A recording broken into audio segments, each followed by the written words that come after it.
What's going on, everybody? Andrew Thompson here of the Andrew Thompson Interviews YouTube channel. My guest today is the current 500 plus day reigning NWA World Heavyweight Champion, the national treasure himself, Nick Aldis. Nick, how you doing today, man? I'm good. Thank you for having me. Let's say, as I mentioned, in the intro, you've been NWA World Heavyweight Champion for 500 plus days. I hope I did you justice with the intro.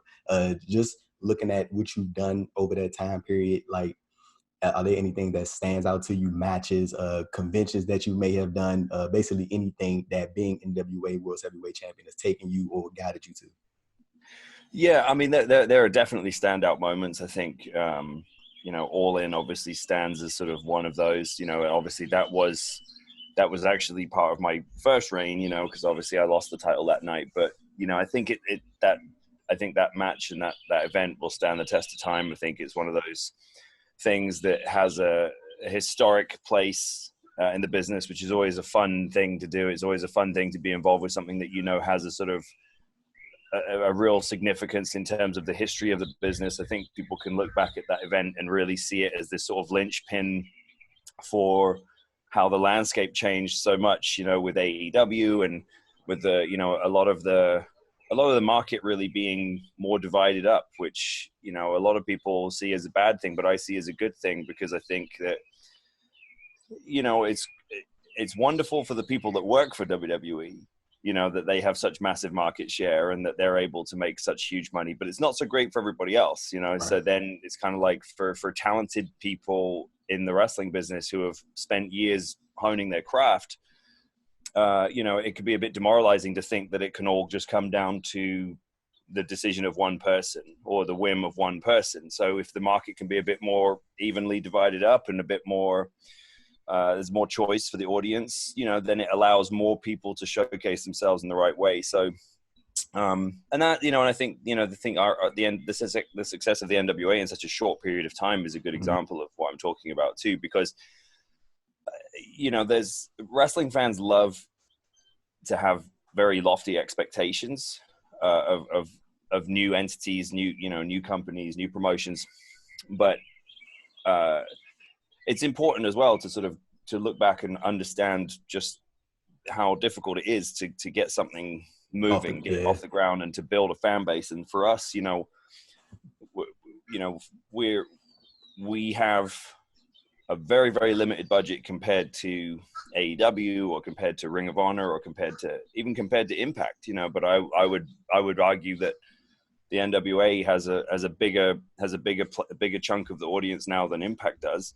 Mm-hmm. And we have a far smaller operating budget. So, we've been rewarded for our, ingenuity and our hard work and our sort of, really cultivating our audience in our own way. And so for me, the best way for me to describe it is to say, look, I wrestled for Impact for 6 years, and I'm very grateful for that. They paid me well, and I had some great times there, and I was part of, a company that was very much the number 2 promotion, and I got to do some amazing things. I got to wrestle Kurt Angle, Sting, Samoa Joe, AJ Styles, all these greats of our industry. But I think that, historically speaking, I think that people will look at my run with the NWA Championship as my most significant. So that says something as far as what we've been able to do, because I beat Jeff Hardy on national television or on TV that was in 120 countries to win the Impact World title. But I think more people pay attention to my run with the NWA World Championship, the real World Championship. Because it's because it's been done in a way that resonates. And I think that certainly when I think about sort of the milestone moments of my career, that most of the ones I think of have taken place during the time of the NWA. My match with both matches with Cody, both All In and the return match at NWA 70, which I thought was a much better match actually. The match with Marty Scurll at the Crockett Cup last year. That was good. That was really good. The first episode of Power, that opening promo, and then the match with Tim Storm. Just there's a lot more. And I think for me, it's because I can look at them all and say that I did that. It takes a team, but it's it wasn't just some person said, okay, he's now going to be the champ. It was like I very much made that my own, and you know, I drew that money, I drew those buy rates, I drew those things by myself, you know, not, you know, but like as Nick Aldis, as the national, as a complete entity that I created and cultivated and maintained Right. myself. I say, and you've been wrestling for like 15, 16 years around that time, right? Like, have you ever had the time like to just sit back and like think about everything you've done throughout your career? Because like I know it can be like things can just be like a blur like sometimes, and it just moves like. But have you ever had the time to just sit back and like just look at everything? You know, yeah, I mean, I try not to too much, because I sort of believe that doing that, you know, can harm your progress. You know, if you spend too Okay. much time looking backwards, it's hard to go forwards. But yeah, you know, and a lot of the time there'll be stuff that I just forget about, you know, and which is, you know, which is a good indicator that I've been able to do a fair amount in my career, you know. But there's, you know, I think back sometimes and someone will remind me of a certain thing, and I go, you know, I completely forgot that we did that. You know, it was really cool. like like a TV show I appeared on or something, you know, and I'll go, well, I completely forgot that even happened, you know, and yeah, it's again, like I said, you know, for me, I'm a big believer in progress is more important than success. You know, to me, I think the definition of success is making progress towards a goal that you've set for yourself. You know, so at this point in time, my goals have shifted a lot. You know, for like a lot of young wrestlers in my 20s, I spent, you know, I think back on it now, and I sort of I realized that a great deal of my mindset was focused primarily on, okay, well, one day I'll get signed by WWE. You know, that's the ultimate goal. And once I realized that that was a terrible mental frame to put yourself in, and just started focusing on, no, I just want to be a big time pro wrestler. Right. Okay. Like, I want to just be the kind of person that I envisioned myself to be when I was, you know, as a kid. Then things started really falling into place and happened very, very quickly. And, you know, because it was that shift in my mentality of like, because, you know, like that, I hear this, I don't know if you've heard of a guy called David Goggins, but like I follow a lot of his stuff. He, you know, and he wrote this incredible book called Can't Hurt Me. You know, and he talked about how a lot of NFL players will come to him and say, you know, how do you stay hungry? How do you stay motivated and stuff? And he'll say, well, what was your ultimate goal when you were a kid? He's like, well, to play in the NFL. And he said, well, there's your problem, because you've reached it. You know, it wasn't to, it's not to win a Super Bowl, not to win, you know, it's like just to get there. And I see a lot of wrestlers like that, where all they care about is getting to WWE. You know, if I could just get to WWE, then all my prayers will be answered. And it's like, no, it's like, it's, you know, that you're going to have, if you can just get to WWE, then you're just going to, your job essentially changes, because you're no longer an independent contractor, pro wrestler, sort of making your own way. Now you're just you're something that belongs to someone else, and you have to sort of be willing to just say, okay, tell me what to do and I'll do it, you know. And that's a decision people make. Yeah, they get paid very well for it, but it's a decision you have to make, you know. So I think that the business, for you know, no matter what people want to say about some of these guys, you know, it needs Young Bucks, Cody's, and Marty Scurlls and Nick Aldis's to sort of to say, well, I'm choosing my own path. You know, I'm doing things my way, and I'm creating I'm going to create my product and put it out on the market, you know, on my own or with a small team, you know. And I think that's a very, very vital part of the wrestling economy now. I think that over the last few years, a lot of audience members have really had their horizons broadened, where they've said, oh, there is a whole world outside WWE, that it's not just some of these guys are good. There's a lot of really good guys. Right. And, you know, with the freedom to define themselves on their own terms, which is, you know, there's good and bad in everything. I'm not saying that it's this sort of utopia, like, oh my God, it's so much better. It's just, there are pros and cons, right? And I think that I think if one of the things I'm most proud of is the fact that I've played quite a significant part in opening a lot of people's eyes to a world beyond the WWE. Yes, and I think that's one of the things that like kind of separates some of those upper echelon people from everybody else, and just in any field, like you got to keep setting goals for yourself. You can't, like, once you reach your quote unquote ultimate goal, I think it's important to keep setting new goals, because like if like you said, you reach your ultimate goal, then what was next? And then some people get stuck and they get caught in the middle of that rut, and I think that's very important. Just right. What would 50 Cent couldn't get a record deal. Couldn't get a record deal. So he said, okay, fuck it. I'll start selling my own records.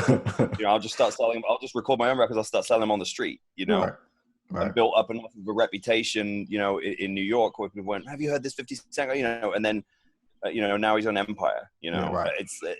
There's a lot of guys like that where, the music industry, and I think maybe I'm sort of more familiar with it now because of my boss, but there's a lot of stories like that where it's kind of the same kind of thing where it's like, well, if I could just get a record deal, and it's like, no, that's just one way now, back in the day, it was kind of, you had to get a record deal the same way that back in the day you had to get to WWE. There was no other path to stardom and money, that of any significance. But now they've proven that maybe that's not the case.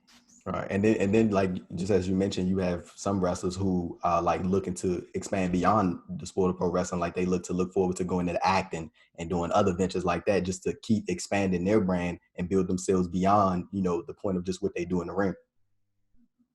Yeah, absolutely. And again, I don't want this to become a whole thing of like trying to sort of politicize the decisions that guys make, or say, oh yeah, you should never go to WWE. Right. Because obviously, the chances are, if you do want to go into acting and Hollywood and more sort of mainstream success like that, then WWE is going to be probably your best option. It's going to be your best ticket to that. Look at Becky Lynch and Roman and all these. But again, yes, you're basically giving yourself up to someone else. Basically, someone else has got to decide that for you. And if they decide no, you're not the right person, it's kind of like you just have to accept it. Whereas if you're in control of your own destiny, you can be like, all right, there's if I can't get over this wall, maybe I can dig underneath it or bore through it or go around it. There's a lot of different ways, and yeah, I like being multifaceted. My passion is absolutely pro wrestling, but at the same time, I'm 33 years old. Do I want to be wrestling for another 10 years? I don't know. I feel right now I could, but I also want to be making sure that I'm planting the seeds for what comes next. And I always think that in some way, shape, or form, I will be involved in the wrestling business because it's the only industry at this point that I've dedicated my 10,000 hours to. I'm a big Malcolm Gladwell guy, so I believe in the 10,000 hours. And so far, this is the only thing. But fitness and nutrition, writing, there's lots of other things that I'm sort of moving into, and again, trying to take positives from a negative. I hope that this current situation that everybody's in is forcing people to pivot. I know that it's causing us to pivot.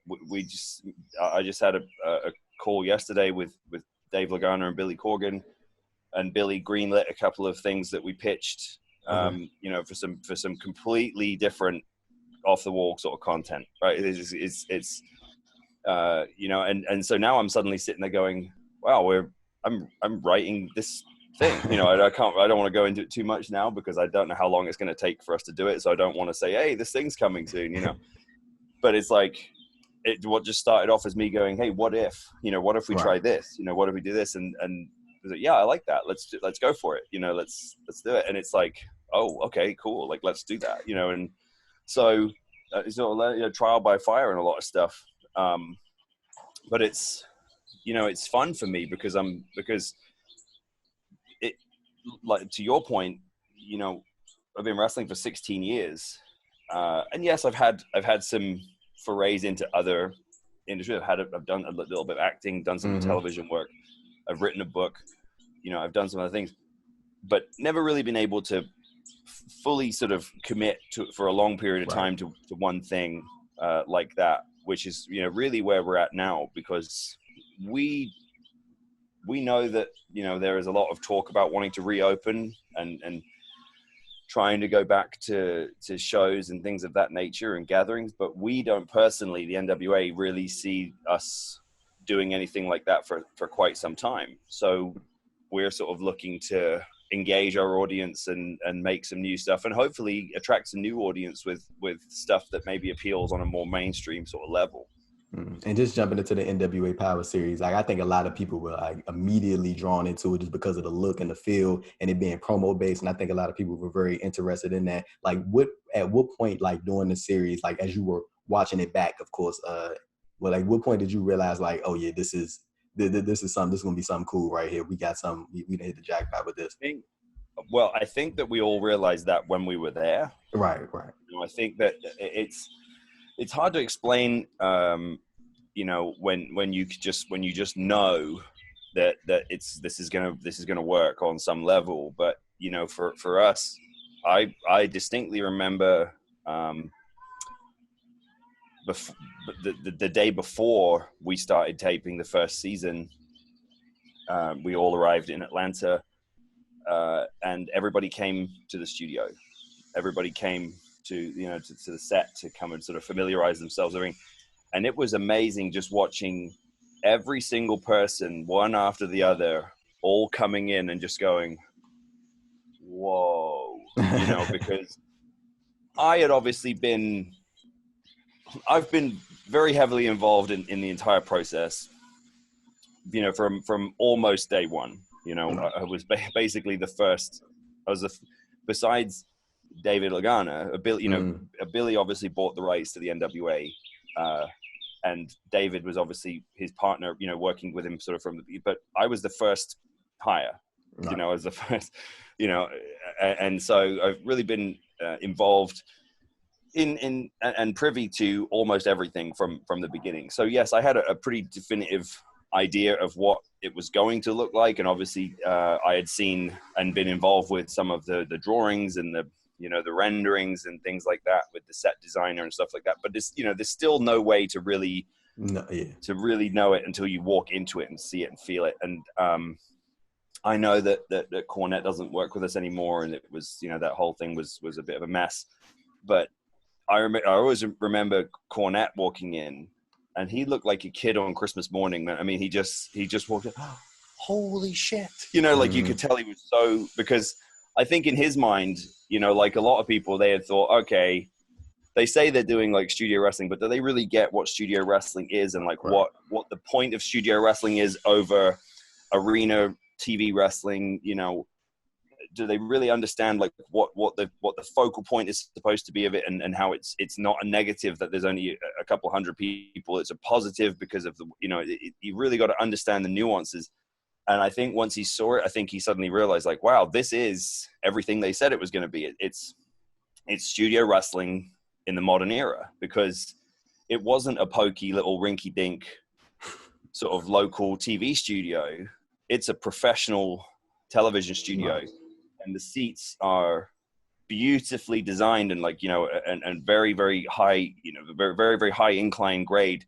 So there's like a wall of sound and a wall of people. The acoustics are unbelievable. The lighting is phenomenal. The crew are so great. Some of the crew who work there in Atlanta also worked at Center Stage for WCW back in the day. So like, okay, it's amazing meeting these guys. And they were like, yeah, I used to shoot WCW back then. We were like, oh, thank God. Because one of our biggest, concerns was, well, you know, it's hard when you have camera guys and crew guys who don't understand the business, right? Because obviously they need to know where to follow the action and what they're looking for. And a lot of guys, if they've come from sort of sports and stuff, they're kind of, okay, just shoot the ring, you know, and they forget the fact that there's going to be this and that and all these other things happening.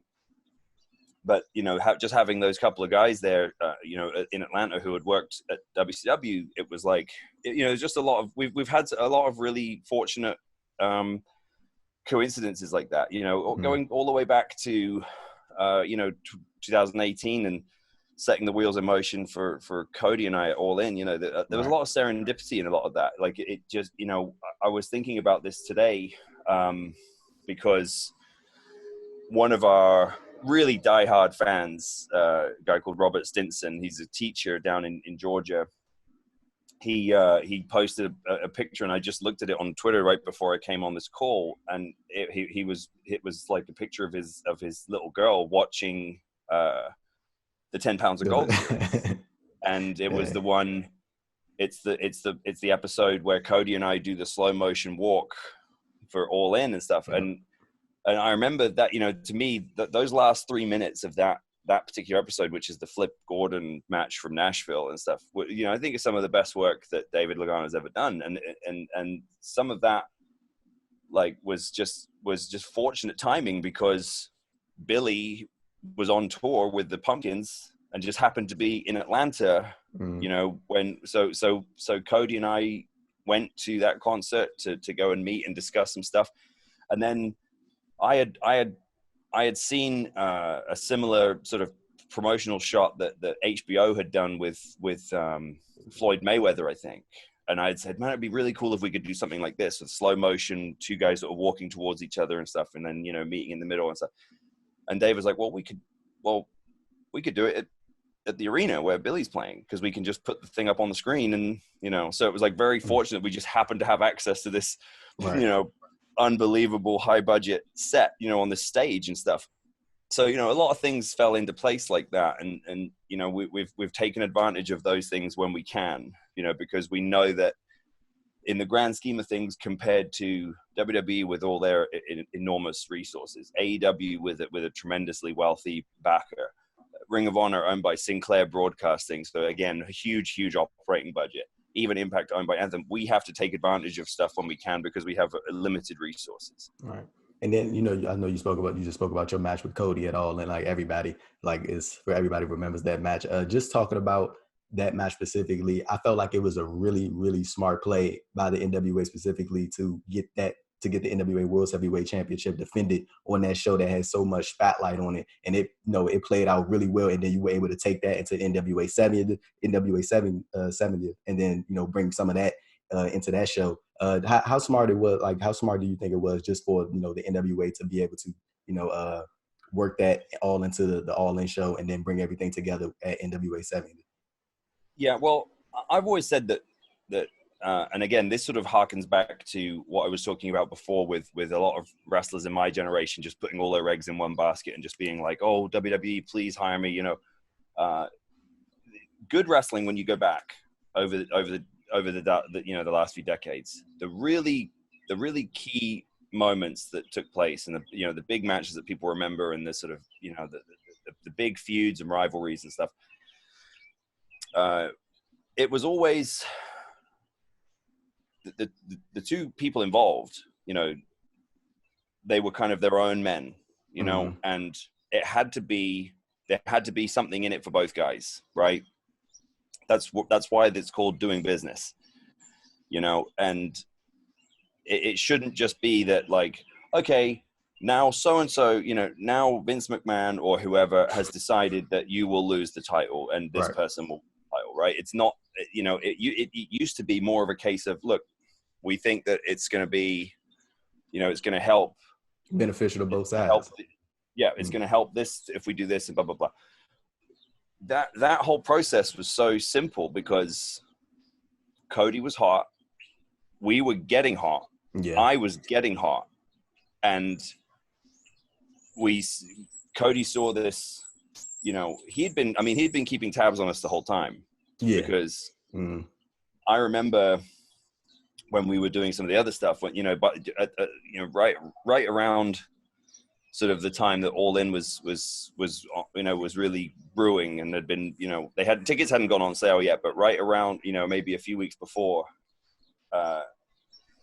you know, the 10 Pounds of Gold series was really starting to move, and you could tell just from the level of sort of media requests I was getting, because suddenly I was doing like Busted Open more and more, and I was doing Sam Roberts, and I was doing all these, you know, this sort of the predominantly only covered WWE, and suddenly they're going like, hey, the NWA champion, you know, and I was kind of like, that's pretty significant for us, considering we've only been at this for 6 months. And then, you know, Cody started kind of sniffing around and sort of texting and kind of going like, hey, I like this, you know, and we obviously understood that to him there's a real personal significance, right? Because of his father. But I think he also was smart enough to look at it and realize that no one else is making these kind of packages.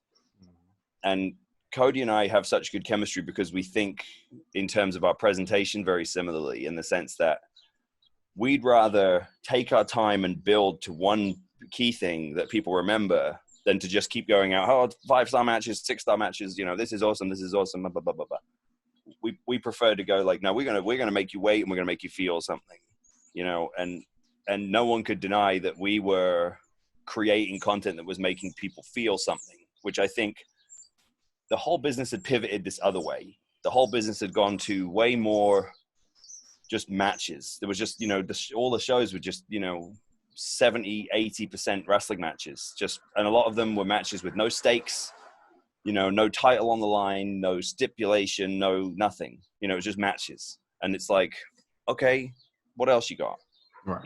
And we went completely the other way and said, oh, we're not even giving you a match. We're just giving you a story. We're just telling you a story. Right.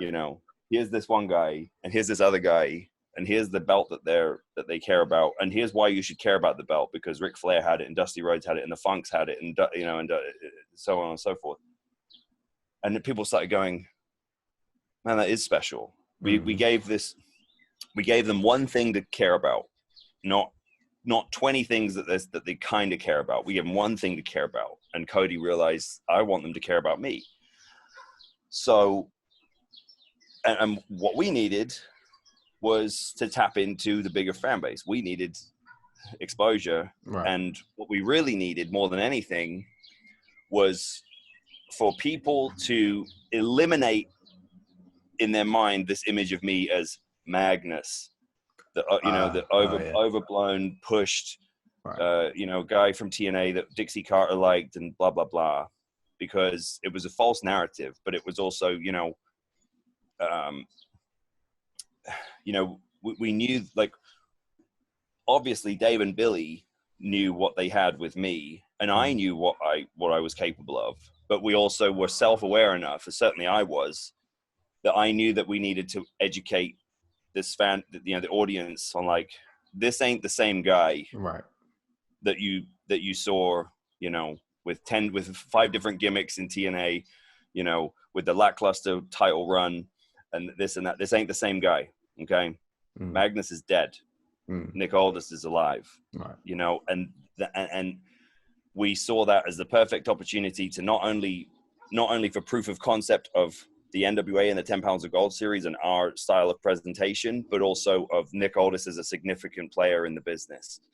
And Cody can get his moment. The NWA title gets the premier spotlight on this show that was supposed to be about glorifying all the new stuff, the right. new wave, the new style, the sort of modern wrestling. And yet the NWA championship, the oldest championship in the world, with the longest amount of history and legacy and tradition and lineage, was the focal point, and was the thing that made everybody sit up and go, oh shit, this is the thing. This is right. the thing I care about. You heard it when we got a standing ovation at the bell. Yeah, the crowd went crazy, man. They went crazy. That's the biggest moment of my career, and rightfully so. And even in that moment, the commentator says, this is the match I believe that the majority of the fans came to see, and that's what I've been able, that moment in time is like defining like what I was able to do once I was in control of my own destiny, as opposed to, hey, John Gaburik or whoever, what do you think what am I supposed to be doing today? Or well, could I try this? No? Oh, okay. Well, I guess I'll do this then. When I was right. finally able to go, I'm going to try this. And we had that, 11,000 people standing, going crazy before we even touched. So it was a proof of concept of a number of different things. And it was, a value builder, and again, that's why there was no, I'm still a traditionalist. So I don't even really like sort of going into too much detail about sort of these kind of things, but I will share this. That we never had a single conversation ever. None of us ever had a conversation about who's going to win and who's going to lose. Oh, wow. That's like, different. That's different. I never there was never a moment where any one person sat me down and said, hey, are you, would you be willing to do the honors for Cody at All In? There was never a discussion about that. Wow. Because we all just knew what the right piece of business was. Right. There was never a point where there was never a negotiation about like, okay, well, what if we do this and what if we do that? And I remember certain people were trying to stir me up. I remember like Bubba Ray Dudley and people like, oh, don't you think that, I think you should go over. And so, and I was just like, I think we all can agree that I feel like if it just felt like the right decision in that moment, that specific moment to have Cody win. But like when you look at how things were mapped out, you guys had the pay-per-view following that. So it was always the potential of running it back and doing it again. But just in that moment and how you guys built that, how you said Lagana and you guys had the video package and everything that played out so well. Like it was just like one of those things like come on, man. Like you got to put the belt on Cody. Exactly. Right. Give the people what they want. Right. And I always say the business is built around moments, not matches. Right. Very, if you're a wrestling aficionado, you might remember Ric Flair and Ricky Steamboat and go, oh yeah, that was, that was a classic. You might even go, oh, Dynamite Kid and Tiger Mask, or go, but most of the time what you remember is moments. Right. Certainly on a casual basis. You remember Hulk slamming Andre, or Vince, Vince getting stunned by Steve Austin, or the beer truck, or, it's Hogan turning heel. Like you remember moments. Right. So for a good number, there's going to be a generation of kids who saw All In. And for them, like for a lot of them, that might be the first real moment that they remember, that, oh man, like, when Cody and Nick Aldis, when Cody won the belt and he's bleeding and he's sitting there crying with the belt, you get very, very few opportunities in this line of work to be a part of a moment like that, Yeah. And I saw moments like that get squandered at TNA. I remember take me winning the TNA title, for example. We were 4 weeks away. I was a babyface, don't forget. Right. And we were 4 weeks away from being in the UK. Okay. Oh man. Oh my goodness. So here's me going, so wait, I'm gonna win it and turn heel in Orlando on a taped show when we've got 4 weeks from now, we're gonna have thousands of people at Wembley Stadium, at Wembley Arena or at Manchester Arena. Right. And I could win it as a babyface and then turn heel. Because you could have had, think about this, you could have had not just one huge moment, but two, because I could have won it in Manchester as a babyface and had this hooray moment, first British-born world champion of a major promotion, the flags, the people, the emotion, the whole thing. I could have still turned heel the next night in London. Right. And had a huge heat, for like, I can't believe you turned your backs on us and stuff. But again, too many cooks, too many people trying to sabotage you and fuck with you. So then they go, oh no, I think it would be better if he turns heel now, knowing that it would be like this massive, like wet fart moment for us to go to the UK 4 weeks later. And everyone's like, they didn't want to boo me. Right. Exactly. I think that's one. They weren't booing me. They were booing the creative. Okay. They were going like, I can't believe you fucking did this to us, and that's when we lost them, right. And it's like, it's understanding. You have to think like the fans to be able to book for them. A lot of the time there's this mentality of like, we're smarter than the audience, like they'll do what we tell them to do. And look, I agree that you can't let them dictate every single thing. That you can't sort of obsessively look through Twitter and be like, oh, they don't like this. Oh, we're sorry, we'll change it, like the whole time, because there's a lot of fans, particularly the ones who spend a lot of time on the internet, who are just malcontents. They're recreationally unhappy with stuff, and they're going to criticize everything, even when you give them good. And they're going to go, I can't believe they gave us everything we want. I think that's what, for us with All In, it was kind of like, we knew that everyone involved in that moment, wanted this, they wanted that moment, they wanted that gratification, right? They wanted that, the emotion. They wanted the emotional payoff for this investment that they've made in these guys and this venture and this idea. And if you think back now, if you look at All In, right, there was a huge matches on that card. Oh yeah. Right. It was a great card on paper, you know, but there was no real match where the stakes really mattered except ours. There was no match where the outcome was really important. Mm. And I think that's what we brought to the table at that. And I think that was perhaps not a criticism of the Bucks and Cody and those guys and Kenny, you know, as bookers, but just perhaps an indication of where their focus is in terms of like, well, they're just focused on, you know, what's going to be a kick-ass match and like, let's all celebrate together, you know, and like, let's just put on this great show. Right. And there's nothing wrong with that, you know, but from a sort of from a long-term point of view, from a sustainability standpoint, as far as like booking and gaining and earning and keeping the trust of the audience, you need to have at least 1 or 2 matches where there's a real emotional investment, right. You know, because there's only so many times that people are going to keep turning out to sort of pat you on the back and be like, yay, we're part of something, this is new, you know. At some point they have to really care about what they're paying to see. And I think that what we provided at that was we saw this. We couldn't believe how lucky we were, because no other match on that show was really doing anything to build to them, you know, besides what they were doing on Being the Elite. You know, there was nothing else came close as far as like anticipation. Everything else was just kind of like, oh yeah, Marty Scurll's going to wrestle Okada. Oh, that's going to be an awesome match, you know. Kenny Omega's going to wrestle Pentagon. Oh, that's going to be an awesome match. Like, yeah, it was like, you know, but there was no sort of like, oh man, he has to win or this guy has to lose. You know, it was just like, oh, it's going to be an awesome match. And so we couldn't believe how we had this like completely open highway, you know. We're like, wow, cool. We'll just go all out on this build and this emotion. You know, we obviously Cody, you know, he totally got it. And,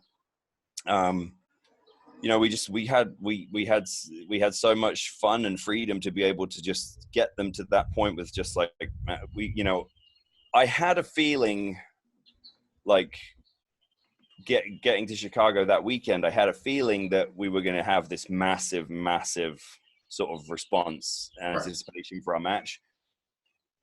And I even got to a point where I thought, you know, I feel like we're going to have this sort of, I feel like they're going to be, you know, like, I hate to use this term because it's really, you know, you can't compare to these guys, but I kept thinking, I think we're going to have this like Hogan Rock moment almost, you know, where they're all going to be, that's what I call it. I'm not comparing us to them in terms of the audience, like just suddenly going like, man, you know, we like, you know, I can't believe I'm part of this. Like, I'm so ready for this. And so when we had that, it was just a massive sort of gratification of everything we had done, and just a proof of our concept going forward. And we've stayed true to that value. We're still on that thing of like, look, we are going to be the brand that is about verbal skills, emotion, and creating anticipation for a big showdown, for a championship that means something. Right. And just to shift the focus from that to, you know, going back to the NWA, another opponent that you've had some real good matches with was Tim Storm. And, you know, just seeing like at this stage of his career, like him suddenly like just rising to stardom, like just as a colleague, how proud, like you had that like inner proudness of Tim Storm, like you just like really happy for him at times to see how far he's come along. Yeah, so pleased for him and proud of what we've been able to do together, because it really took his trust, you know, to get there. And look, when Billy bought the NWA, you know, all the other championships were disbanded, you know, and because again, we had sort of made this decision that, well, first we've got to get them to care about one, you know, and you know, in many ways, the main asset that Billy purchased really was the championship. You know, it was this iconic, like the Stanley Cup of wrestling. You know, so we could have very easily just said, "Hey, you know, Tim, thanks for everything. We're starting again, and we're vacating the title, right?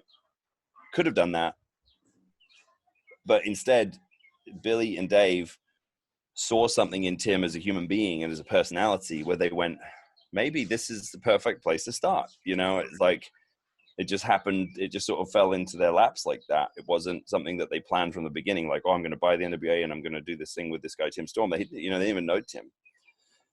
But when they sort of looked at this approach and they went, well, God, this guy's just got such a genuine personality and so authentic and so likable and so real and rugged. Maybe this is the perfect way to differentiate ourselves from the kind of standard fare of what's going on in the business right now. And I remember Dave calling me and saying, look, here's the deal. And he explains the thing where he's like, we were just going to do this and, so on. But we've met this guy, Tim Storm, and I don't know, man, there's just something about him. And I think you should see this interview we just did. And I remember he sent me the interview and I was just like, I was just like this. I was like, oh, give me that guy, because I saw, like, I like being a heel. I like being a villain, and I saw it as, again, because I have self-awareness. I understand that, like, the way I look, the way I speak, overall, yes, I have the respect of the audience, but overall it's kind of like people are going to more likely pay to see if someone can beat me than to pay to see me win, And I looked at it as like, man, this guy is like American as apple pie, golly gee, like working man, blue collar, like lovable guy. He's a teacher. He's completely honest and open about who he is, but by God, the NWA championship is his mountaintop, and and we completely flipped the narrative on what people thought we would do with this, where we would just pretend like this is really important and it's really big time and yada yada, and everyone would go, no, shut up. Right. And instead we went, look, Tim Storm, he doesn't make a full-time living from pro wrestling. He's a teacher, and he ain't claiming to be a big superstar, and he's not pretending to be something he's not. But to him, being the NWA World Championship means a hell of a lot to him, because to him, that was the championship he grew up watching. And this is, and this is why you should care about it too. And because it was honest and authentic, the audience went, all right, you got my attention. Right. Like that's fair. We didn't ask them to take a big leap. We just said, here's the real. And people were so used to being fed bullshit. They're so used to being told, like, this isn't a hand, it's a foot, and everyone's like, well, it's clearly a hand. No, it's a foot, like, and like hashtag foot, footomania. And they go, everyone goes, oh, I guess, we just went, no, this is what it is. Like, but we're going to make you care, because we're not asking you to, pretend. We're asking you to join us on this journey, and that's the primary difference between the way we do things and the way everybody else does things. Although you can take a look at a lot of certain people's shows now, and since we started doing our thing, and you can see a lot of those elements starting to be introduced. I saw a lot of the guys that are doing what we, versions of what we do. They weren't doing it before we did it. But you know what I mean? So it's they can say whatever they want, but we're not, and look, I'm not throwing shade at them. We take it as a great compliment that some of these bigger places are borrowing from our style and technique. But again, no one does it better than the NWA. There are some influences. I think that's a fair statement. Like, you can see, little bits and pieces of what the NWA has recently done in some of the other products. I think that's an accurate thing to say. But before this whole COVID-19 outbreak started, man, you had two big matches lined up. I think you were going to face PCO at Super Card of Honor with the NWA World Heavyweight title on the line, and then but 2 weeks after that, you were going to face Marty Scurll, the Crockett Cup. Like, just tell me, like, what was your mindset going into that 2 week stretch? Because those were two really big matches that I think a lot of people would have been like, it played off of one another. Like, you had the NWA World Heavyweight title, and you jumping right back into another NWA World Heavyweight title with the primary focus, of course, being under the NWA banner. Yeah. Well, it's no secret that we've had this working relationship with Ring of Honor, Right. and that started with the build to All In. All In was such a huge, our particular match at All In was so far and away the most talked about sort of moment from that show that I think it was enough to make Ring of Honor realize, okay, these guys have got something. Mm-hmm. And again, it was very easy to make all these things happen because they had stuff that we needed and we had stuff that they needed. We needed access to their resources, their production values and their infrastructure. They needed access to our talent, in front and behind the camera. And then when they realized that they needed a new approach and a new perspective in their creative, they gave Marty the job. And the first thing Marty wanted to do was to, reestablish that relationship. Right. And honestly, more than that, he wanted to sort of make it more official, reinforce it more. And he still does, obviously then just as we were sort of starting to make that happen, obviously is when everything kind of shut down. But, he's one of my best friends. Mm-hmm. We've been there for each other on everything, and he's having huge success, so it's just really easy to make it for these things happen, because it's just like it's just that open line of communication that you guys have. Right. There's no sort of worrying about like, okay, well, what's their real agenda here? What are they really trying to do? Which even, but which again, to be fair, before Marty got the book, there was still a little bit of that. We were kind of like, okay, are they trying to, perfect example. There was a Ring of Honor title match at All In, and it, not particularly memorable, right? Well, I had been told that I would defend the NWA title at the Madison Square Garden show, which would have been a huge feather in my cap. I remember that. Yeah, I remember. And then it didn't happen. Okay. And who's to say why? But to me, I always felt like it was because there was this concern that once again, it would eclipse and outshine and that's sad, because it's like ultimately it's their show, like they're still going to get the credit, right? It's, again, if you think about building the business around moments rather than sort of brands and bragging rights and things like that, then it, in the grand scheme of things, it still would have been a huge thing for them. But just to jump in here, Nick, did you was there like a concern on your part of like about where on the card the NWA title would have been defended? No. On that, or it doesn't matter to you? It didn't matter to you at that time? They could have put me on first. I wouldn't have cared. Okay. I just wanted to, for us, which would have been a huge thing for us to say, for the first time since Harley Race, right, 10 pounds of gold is going to be defended at Madison Square Garden, and so for me, that would have been, and again, because look, before that show, if you didn't wrestle for WWE, Madison Square Garden was out of the question, so it was like, I've wrestled at Wembley Arena, which is in a lot of ways is like Madison Square Garden to a lot of us, in Britain, but it's the Garden, right? And it would have been a huge moment. And I was disappointed, and honestly, there was a part of me at that point where I said, I don't feel like this relationship. They're getting a lot from us, and we're not really getting a lot from them now, And that's when we kind of decided, okay, maybe it's time for us to just go ahead and prove who we are. And that's when Power, came to be, because we went, it's time, we got to make our own thing here. And yes, and I also remember when you were they announced you to defend the NWA World Heavyweight title at Summer Supercard, I believe it was. And then, like, I don't know what happened, but like, you were just off the card. And I was like, well, I thought there was going to be an NWA title match on that show. Right. Well, and again, it's like, there were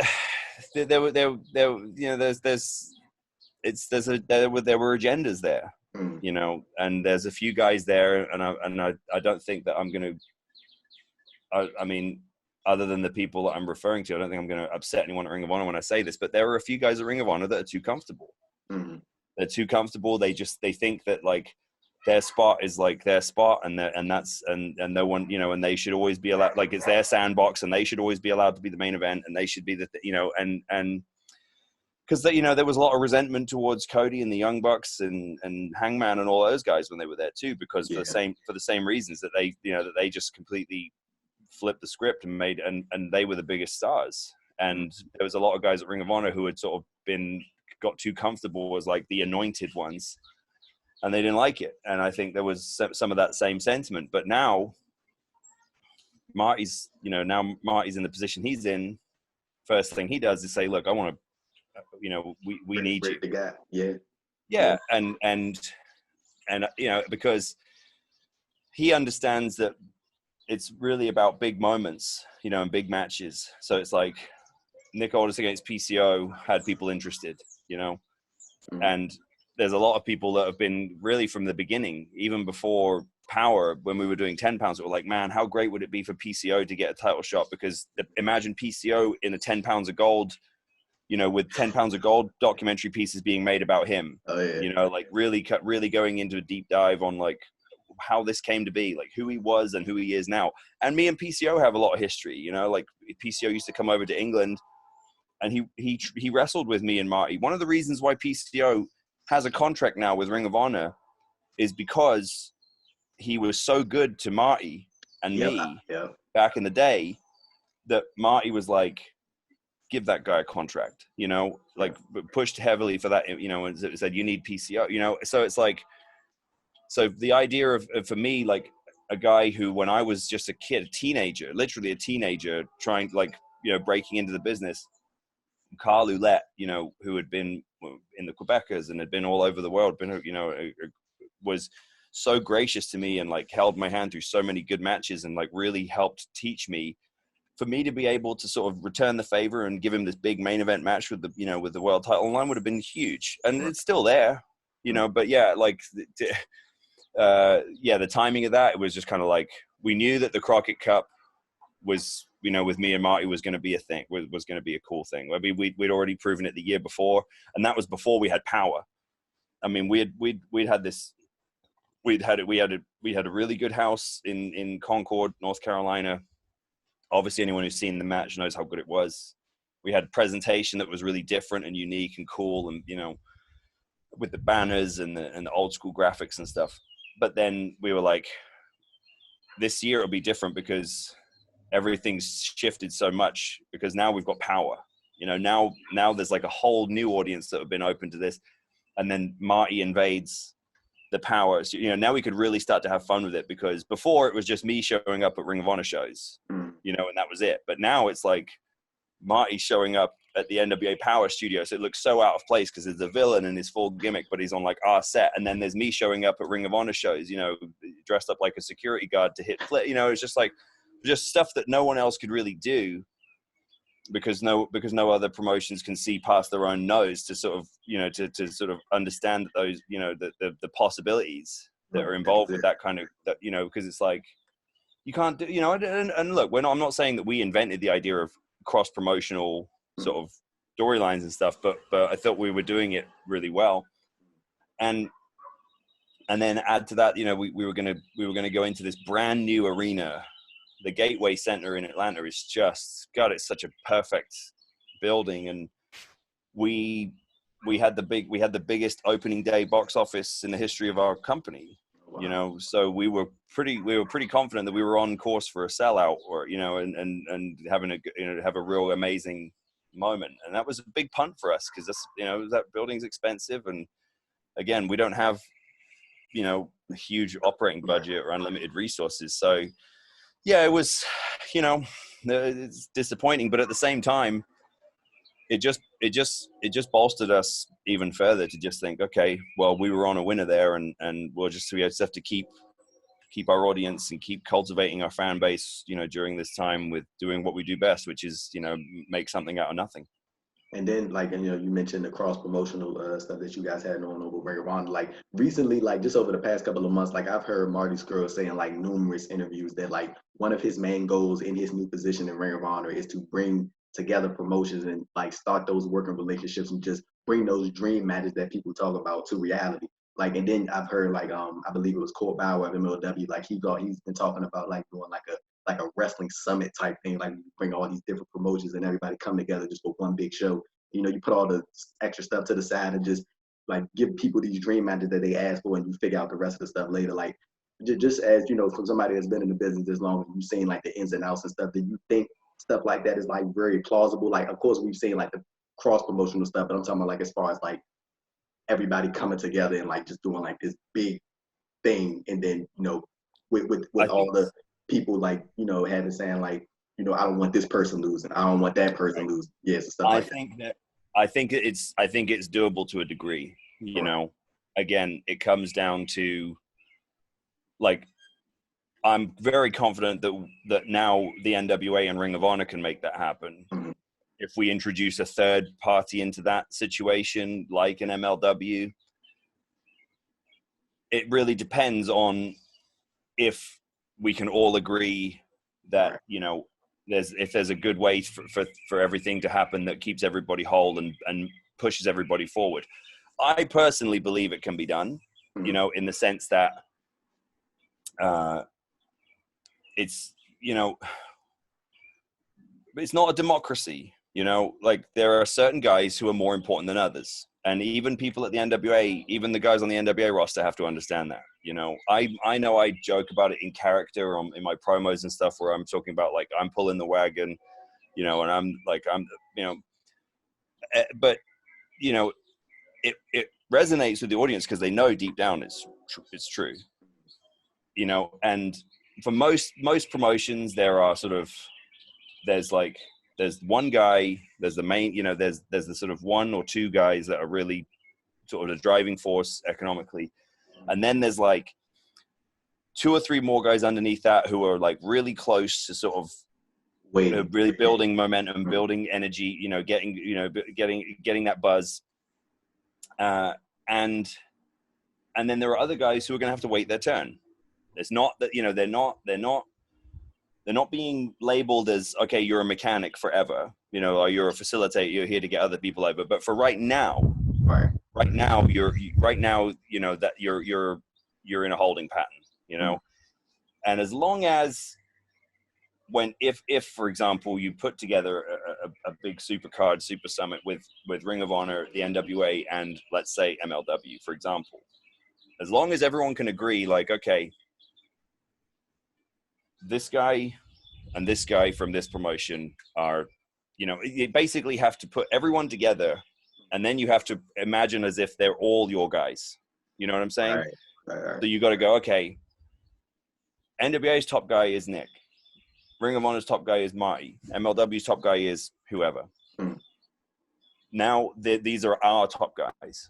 So now we have to, you know, it's because, you know, the thing is a lot of the time, you'll get people, oh, I would love to see the Ring of Honor champion against the NWA champion. Okay, but what's the finish?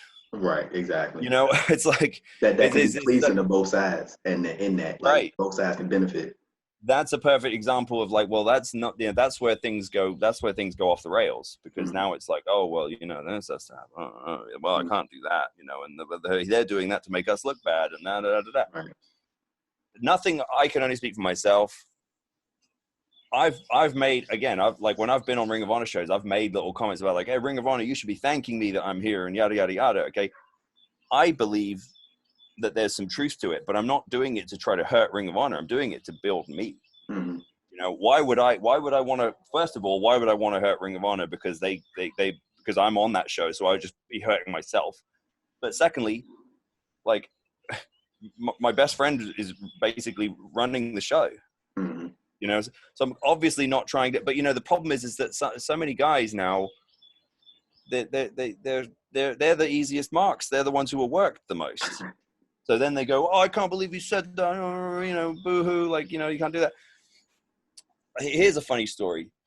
I won't say who it was, but I will just say that they don't work for Ring of Honor anymore. But when, I don't know if you saw this, but when going back to All In again, I know I've beaten a dead horse with this, but when we set up All In, the match with Cody and I, we did the thing where Cody was at the press conference and he announced Billy's there, but I'm not there. Yeah, I remember that. Billy says the title's going to be defended at All In, and then Cody says, "Oh, and by the way, I'm challenging for it." So everyone, and we worked a whole angle out of it where I said, "Hey, I didn't agree to this," and it was very interesting because people were kind of like, "Is this real? Is this not? What happened?" Right? But we did a thing where I answered his challenge in London at a Ring of Honor show, where I show up after his match, and it's the first time we've ever interacted face to face in a ring. And I do this.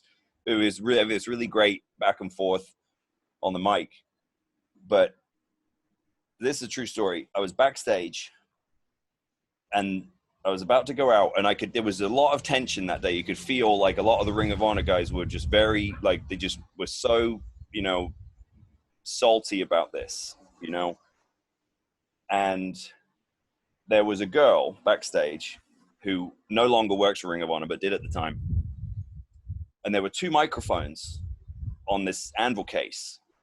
And I'm getting ready to walk out. It's about 2 or 3 minutes before I'm about set to walk out.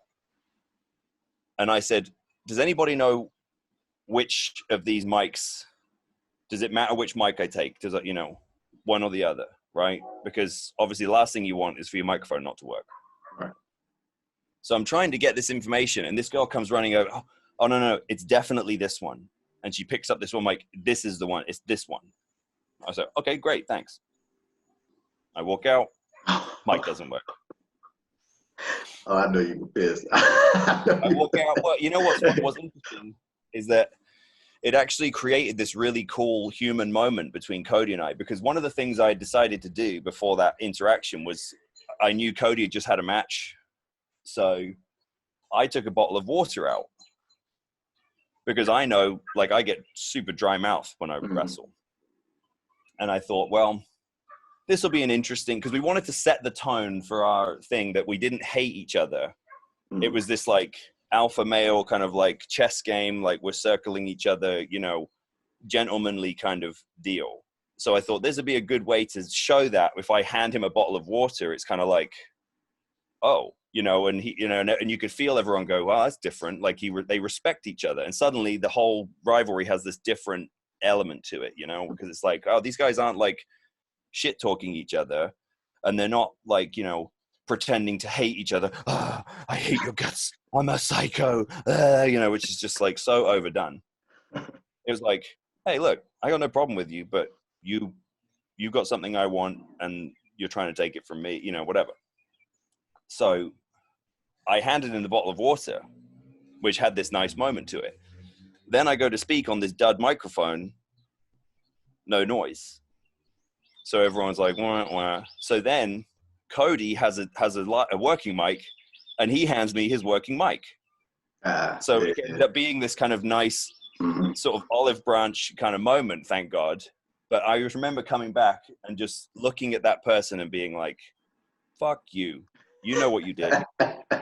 Like, but it didn't matter anyway. Right. But like, that's what I'm talking about. That's the level of bullshit you have to deal with sometimes. But like, what good did that do anyone? Right. You're willing to sacrifice your audience.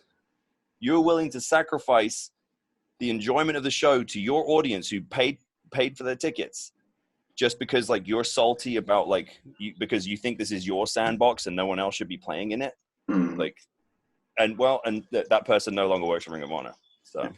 Oh yeah, and just to jump back into the NWA Power, I always wanted to ask, one of you guys, because I always see Crimson like in these like the brawl scenes and stuff like that you guys do. Like he's always playing like the security type role, the enforcer type role to come separate, calm down the situation. What is his role in the NWA? If you can share that. So, well, Anthony, he has been working as a producer at NWA Power, basically helping to, because he is proven to be very, very good. He runs a promotion in Tennessee called TNT, Tried and True Promotions, and he's done a really good job of like, he's proven himself to be a really good organizer. They draw really well. They're very good production, good sponsors. He's a very good organizer, right? And so, but he had shoulder surgery. Right. So he wasn't cleared to wrestle for a while. So so that was why he was brought into, basically because, he could serve in that role until he's healthy, you know. But he's another guy like me. We're about the same age, and we both have aspirations to sort of go beyond just wrestling, you know, in the ring. So I dare say you'll see him around more. But he's very much a part of the team in a backstage role while he's been healing from his shoulder surgery. And just diving into your run at TNA/Impact Wrestling just for a bit. I know a guy that you had the opportunity to work with for a great period of time with Samoa Joe. I think you guys were tag team champions in Impact. You guys won the GHC tag team titles and Noah. Just tell me, what were you able to pick up from Joe, and some things that you think he was maybe able to pick up from you, and just how you guys meshed throughout your period of working together. Well, I don't know if he got a lot from me, but he gave me a lot. He really helped level me up significantly, more than once. I think the thing with Joe more than anything is that I really hope that when he finishes wrestling, I really hope that he does more coaching. I think that he would be great if he wants to do it. I don't know if he wants to or not, but if he wants to, I think he would be a great coach at the Performance Center, because he had a way of articulating the mechanics of wrestling to me so much better than anyone else and I was fortunate because, AJ Styles is another guy I need to shout out for this, because AJ, when I came in, I was so green, didn't know what I was doing, no TV experience, no TV wrestling experience, certainly no experience of this sort of fast-paced style. And, you could have just let me die on the vine. I mean, I could have just shit the bed and been done with it. But AJ, Alex Shelley in particular, would organize guys to come, to arrive at Universal early and go work out in the ring. And they would say, hey, Nick, if you want, come on by, and, we can just roll around and we can work on some stuff. And like, he would do that with Creed, who's now Xavier Woods, right. Had an unbelievable success, great guy. There's a few guys, Chris Sabin, a few other guys, but they would get together and they would sit there, and AJ would come and I would go in the ring and they would sit and go, you should try this move, this would be really cool for you. And like, they were really trying to help me be better at this. And then when I did improve quickly because I learned through osmosis, and I was very fortunate. I got to work with a lot of really good people, but it was when I got put with Joe, and Joe, he could see how much passion I had for the business, but also for this chance, To Joe, it was probably kind of like, you want me to team with who? What? But to me, I went, oh my God, this is great. Like, I'm going to team with like a top guy who's like so unique and so, so good and so special. I knew all of his stuff so well that I just came to him, like, okay, and then we could do this. And then like, when you do the thing, instead of like, you give the atomic drop, I could do a drop down before you give the atomic drop. And then like, I could give him the boot instead of you. And then you could do the senton. I came up with like our two major sort of combo double team things, like right there and then, because I was such a big fan of his stuff, because all I did was basically go, okay, well, this is Joe's signature stuff. So if I'll just insert myself, in these two bits here and there. And like, we just had that thing where like the first time we went out, we just kind of beat whoever we beat in like 4 minutes. And we got those couple of things in, and we did that finish with the squisher and the Inzi in the corner and the whip out into the elbow off from the other side. And everybody went, holy shit, that was great. And it was just like, because sometimes it's fortunate to have very low expectations. So I think everyone kind of went, why are these two guys together? And then when they saw it, they went, all right, like, I kind of like, that's different. And, Taz did a great job of, he started really, you could tell that Taz was kind of into it, because Taz would say on commentary, it's like a Porsche in the tank, like you got like the finesse and the style of this guy, but then you've got like the brute force and the thing of this guy, the rough and tumble Samoa Joe, and yada, yada. And and it just, you could just feel that it got everyone's attention. And Joe, he's one of those guys who, he's got to really be into what he's doing, but once he is, boy, Matt, he's like a runaway train. You can't, he's so, his talent and his like passion is unstoppable. And, you could tell within a couple of times he started going, okay, fine. Let me watch me make this into a huge thing. You know, watch me turn this team into like, you know, one of the best things on the show. And we were for a while there. We were one of the hottest things on the show. We would go to the house shows and we'd get the biggest reactions, you know, because everyone was like, because you could just feel this excitement of like, oh man, like these, you know, like these guys are like, this is new and exciting and cool. And it gave what the most important thing, as far, not just as in terms of the reps in the ring that I got from that, but it was just the confidence boost. I got this massive confidence boost from it. And that's when, you know, so by the time we got to that TV taping at Wembley, where I cut that promo that everybody kind of, the This Is England promo that everyone kind of, people come to me at conventions and stuff to this day and still bring it up. Like, oh my God, that This Is England promo, I was there. Oh my God, it was so great.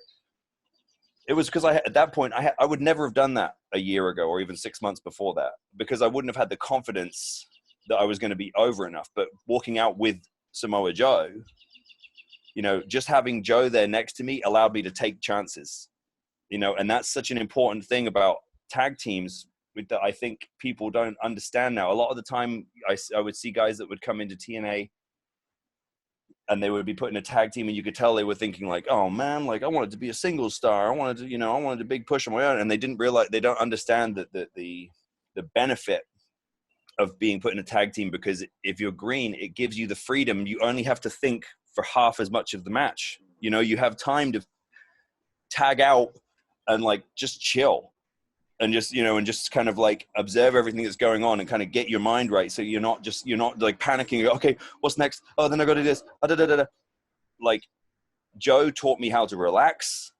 He gave me confidence, you know, and then once you have confidence and learn how to relax, your talent can come through and your ideas start to flow. And that's when, you know, that's when things start really gaining momentum very quickly. So Joe gave all that to me. I'm very, very grateful to him for that. And I did want to really quickly get your thoughts about this, because I know there were a lot of people like, just to, you know, bring people up to date what I'm talking about. There were a lot of people that were let go from the WWE recently, a part of the mass furloughs and releases and stuff like that. You know, I hope everybody does well coming out of that. But you know, like immediately, like when that happened, you see like fans such as myself, like people were like, I think this person would do good in this promotion. I think this person would go over to this promotion. Like specifically names that I heard for people that think would do well in the NWA, names like Rusev, maybe the Revival, guys like that. And people will always say, I think those two guys, or that combination of guys would do well in the NWA. Do you think that those, you know, those guys would, you know, they would fare well under that NWA power format?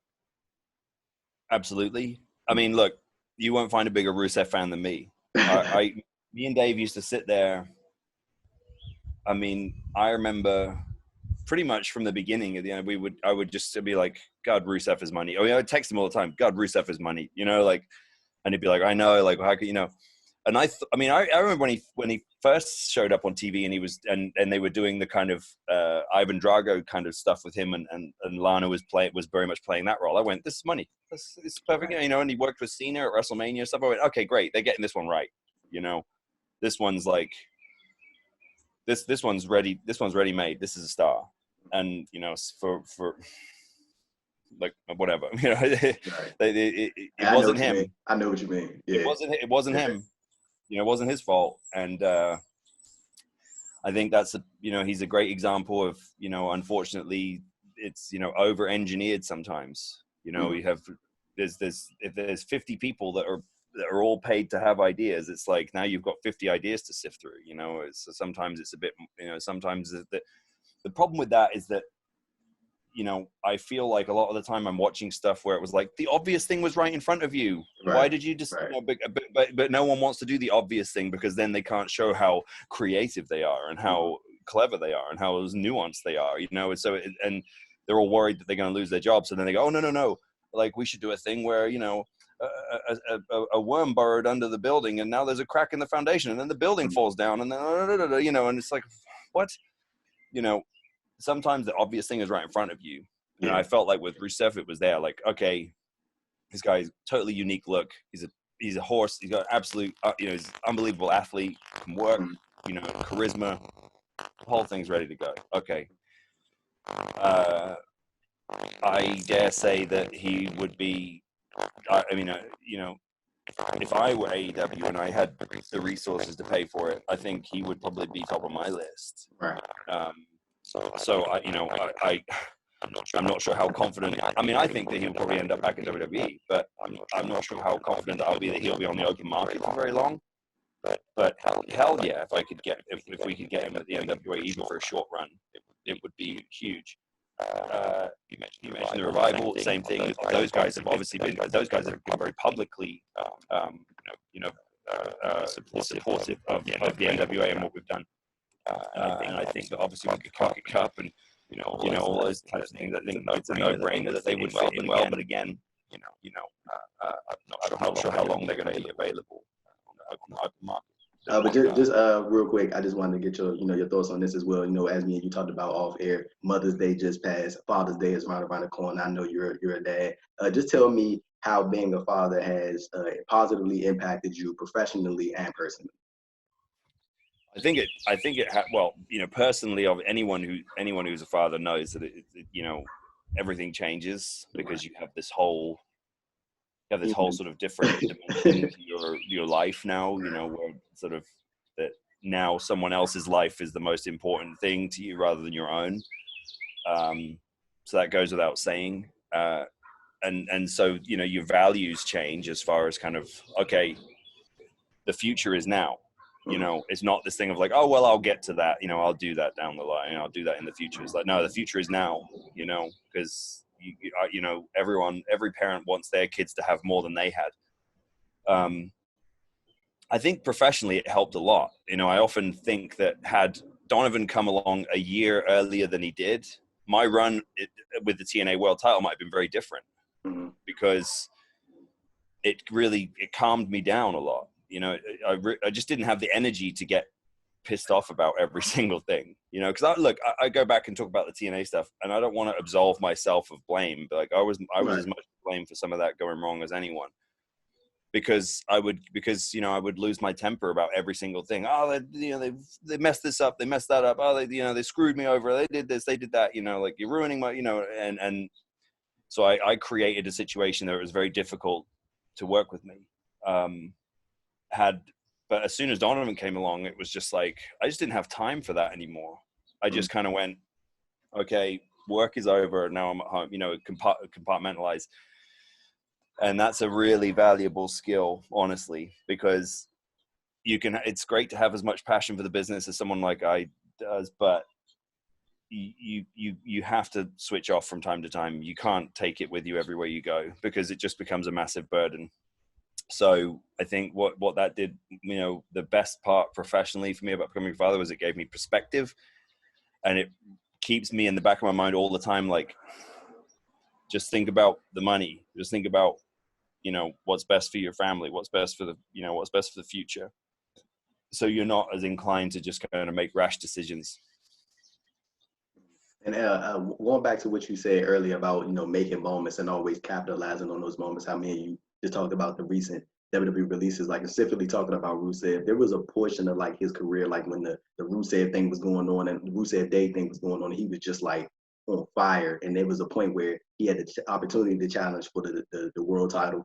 And everybody kind of went into that match. Most people that were watching it were just like, why not put the title on Rusev? What harm would it do if you don't have this moment for Rusev right now? Because everybody would obviously went crazy. They went Philly. People was going crazy for him, and they didn't do it. And then like it just kind of sort of like slowing down, like all of his hype, like sort of like just started going.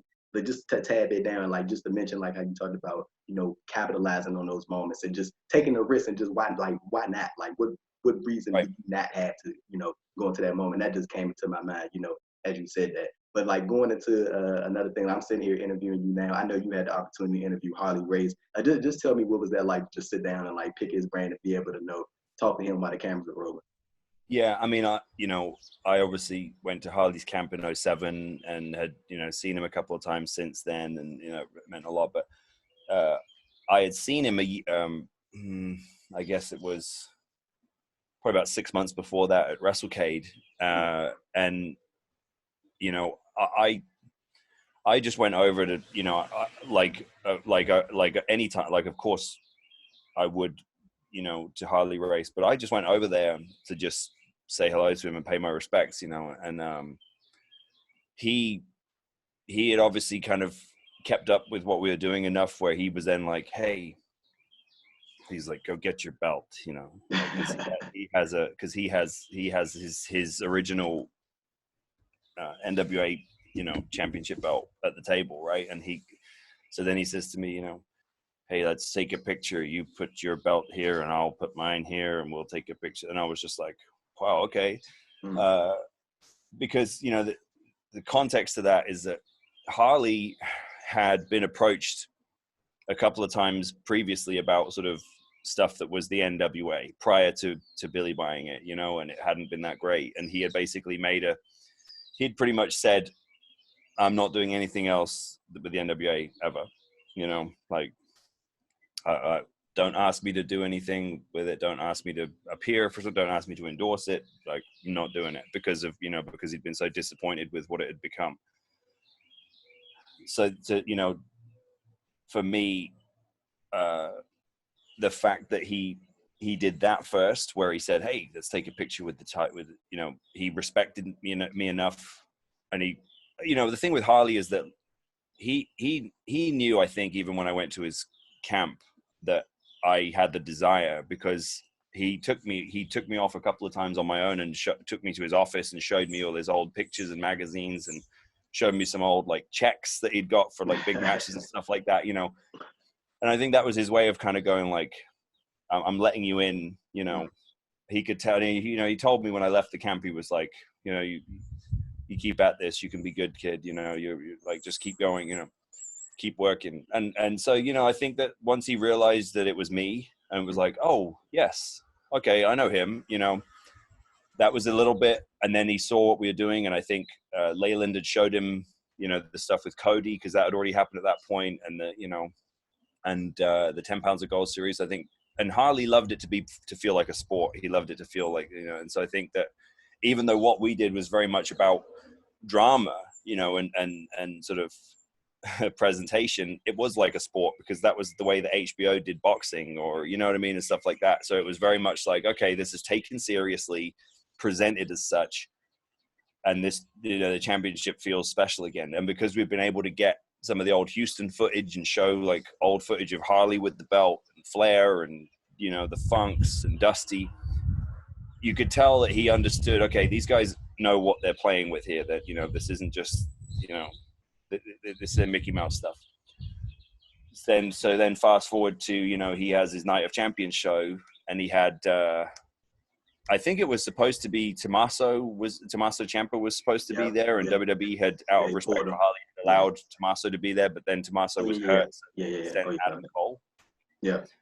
And, you know, Ryback was there, and, you know, but, you know, then they contacted me and said, we want you to headline, you know, we want you to be the main event, you know, for the belt and all that. And then they said, and Harley's willing to do whatever you know, he wants to be on the, you know, if you want to put him on the show, you know, on 10 pounds, you know, he's up for whatever, you know. So that was like our endorsement, basically, of like, okay, you guys are doing it right. So then with Harley, it was like, man, the fact that he was, you know, he sat down with me and, you know, imparted some more wisdom, but did it for the cameras, you know, because I've had those conversations with him privately,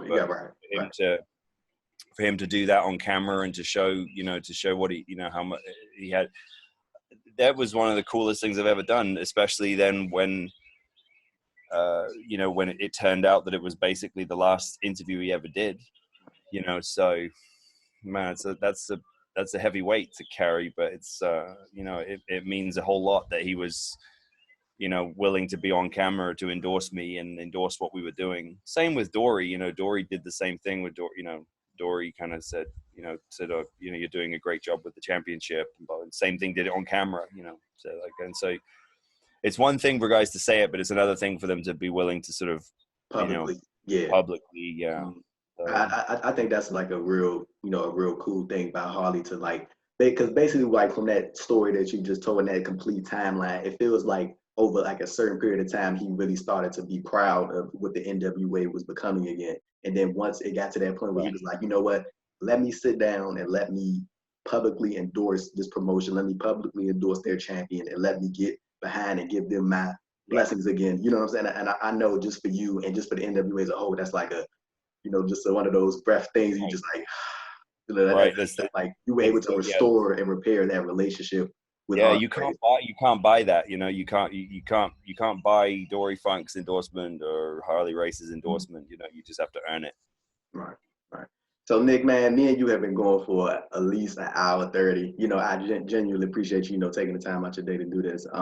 You know, let the people know where they can follow you, Twitter, Instagram, anything you want to plug, merchandise. I know we all know the NWA YouTube channel. Hopefully, Power's back soon, but you know, the floor is yours. Well, I don't know when you're going to put this out, but it'll be up this Thursday. Actually, this Thursday. Okay, so Superpower is this week. It's we had it in the can from the last set of tapings, and we never aired it because it was the lead-in show for the Crockett Cup. But we decided, you know, it's just a good show, and we wanted people to see it. So that's out. It's at the YouTube channel and youtube.com/NWA.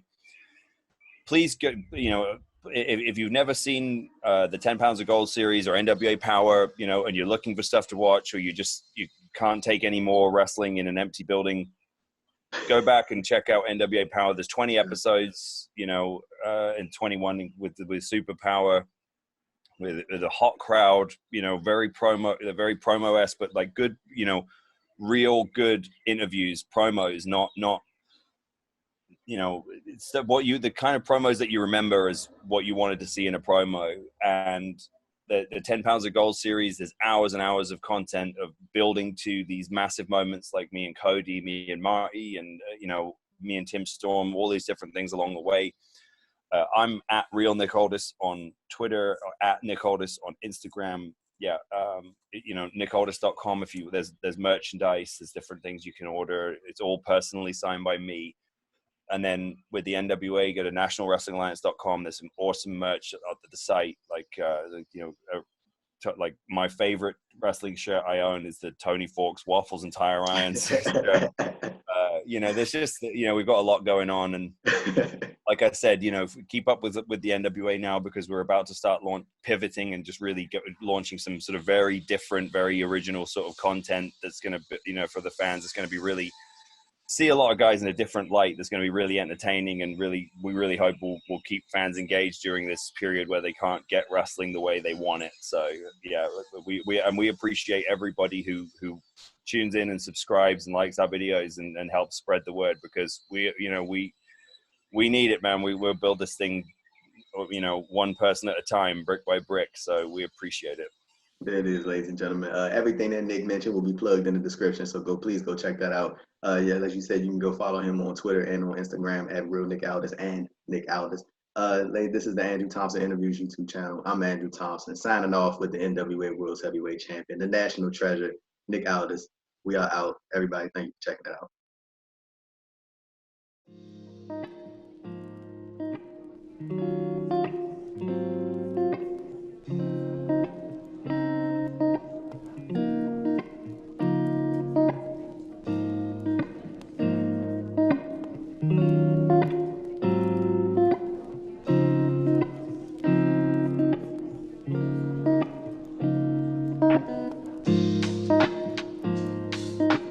Thank you.